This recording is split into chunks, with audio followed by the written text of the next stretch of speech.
बेगूसराय कांड के आरोपी तो पकड़ा गए, लेकिन एक फिल्मी कहानी अभी सोशल मीडिया पर वायरल हो रही है।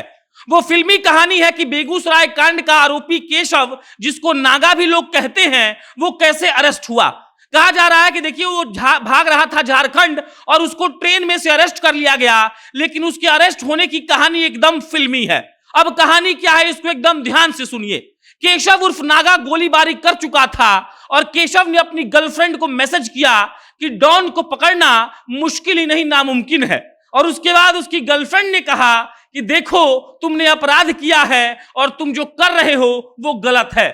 और उसके बाद पुलिस वालों को यह मैसेज मिल गया, मतलब उसका नंबर सर्विलांस पर रखा गया था और पुलिस वालों ने यह मैसेज ट्रैक कर लिया और उनको मोबाइल का लोकेशन मालूम चल गया। और इसके बाद केशव उर्फ नागा को पकड़ लिया गया और केशव के गिरफ्तारी के बाद सारे अपराधी धीरे धीरे पुलिस के गिरफ्त में आ गए।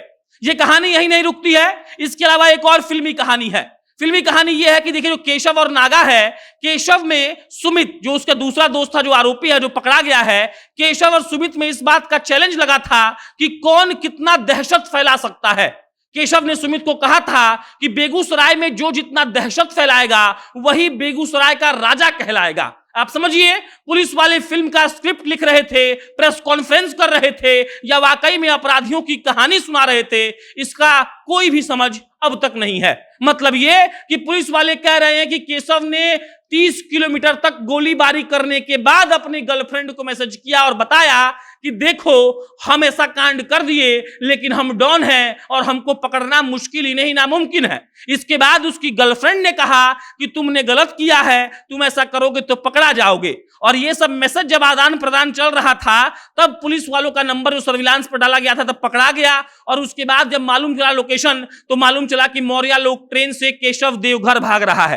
केशव को पकड़ने के लिए झाझा की पुलिस जाती है सिविल ड्रेस में।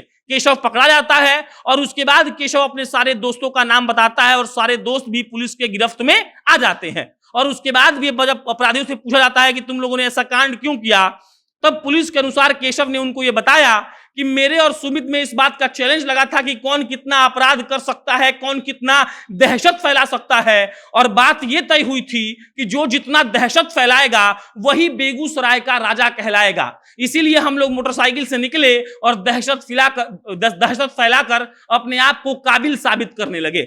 बहरहाल पुलिस वालों ने तो कहानी सुना दी है, ये कहानी कितनी सही है कितनी गलत है समझ से बाहर है। लेकिन देखिए बिहार में अभी राजनीति बेगूसराय वाले कांड पर एकदम गर्म हो गई है। कोई कह रहा है कि जानबूझकर केशव उर्फ नागा, जिसका जात भूमिहार है, उसको फंसाया जा रहा है। कोई कह रहा है कि देखिए जाति जो होती है, अपराधियों की कोई जाति होती नहीं है, जो अपराध करेगा वो सलाखों के पीछे जाएगा। भाजपा वाले अलग सुर में गाना गा रहे हैं कि सीबीआई और एनआईए को केस दे दीजिए। लल्लन सिंह ये गाना गा रहे हैं कि सीबीआई और एनआईए किसका तोता है पूरा देश जानता है। मिला जुला कर देखिए पुलिस वाले फिल्मी कहानी सुना रहे हैं और राजनीति वाले अपने रोटी सेक रहे हैं। किसी को इस बात से मतलब नहीं है कि वाकई में क्या होना चाहिए और क्या हुआ है। लेकिन फिल्मी कहानी जो पुलिस वालों ने सुनाई है वो वाकई में बहुत दिलचस्प है। केशव का पकड़ा जाना, उसकी गर्लफ्रेंड के मत्थे मर दिया जा रहा है। कहा जा रहा है कि ना केशव अपनी गर्लफ्रेंड को कहता कि मैं डॉन हूं, ना उसकी गर्लफ्रेंड कहती कि तुम गलत कर चुके हो, और ना ये उनका मोबाइल सर्विलांस जो होता है वो ट्रैक करता। लेकिन गर्लफ्रेंड तो गर्लफ्रेंड होती है। भाई साहब को मैसेज किया, भाई गर्लफ्रेंड ने वापस मैसेज किया और उसके बाद केशव जी पकड़ा गए। और उसके बाद सुमित से चैलेंज भी लगा था कि देखिए और कौन अपराध करता है जी हम बताएंगे, और उसके बाद जो हुआ वो आपको मालूम ही है। बहरहाल आप इस फिल्मी कहानी के बारे में क्या सोचते हैं कमेंट बॉक्स में लिख के बताइए। बाकी मेरा नाम प्रशांत राय है, आप जनता जंक्शन देख रहे थे। बहुत बहुत धन्यवाद।